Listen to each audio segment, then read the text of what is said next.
Et bienvenue, bienvenue, bienvenue chez Esmariel. On va faire un petit tirage de cartes ce matin. On va pousser un peu ça, vous le voyez encore, oui.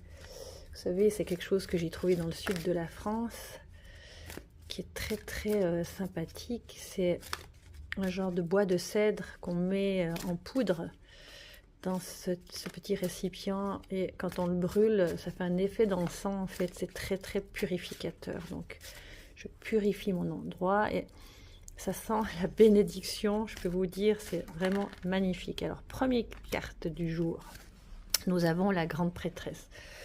La grande prêtresse, c'est donc la papesse. Et si vous voulez, la papesse, elle indique vraiment pour aujourd'hui une manifestation de prise de conscience de la connaissance qu'il y a en vous. La papesse, c'est quand même une carte d'introspection, c'est-à-dire que c'est pas quelqu'un qui s'exprime comme ça d'une manière très labile. C'est quelqu'un qui s'introspecte et qui accumule la connaissance et le savoir aussi. Sachant qu'entre savoir et connaissance, il y a une petite différence, c'est-à-dire que la connaissance se télécharge et le savoir s'apprend sur terre. Vous voyez comment ?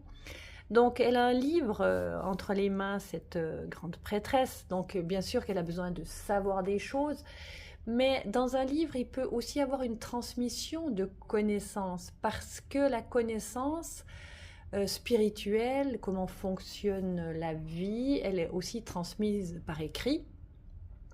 Par exemple, vous voyez, en Inde, ils n'ont pas beaucoup d'écrits. Ils en ont quelques-uns, mais toute la connaissance a été transmise par le chant, par les mantras. C'est pour ça que ça ne s'est pas perdu, même s'il y a eu des envahisseurs qui ont, ma foi, vous savez, l'histoire du monde et des hommes, des humains, c'est quand même la guerre. Donc ça n'a pas été coupé. Dans d'autres endroits, ça a été coupé. Par exemple en Chine, dans les vieux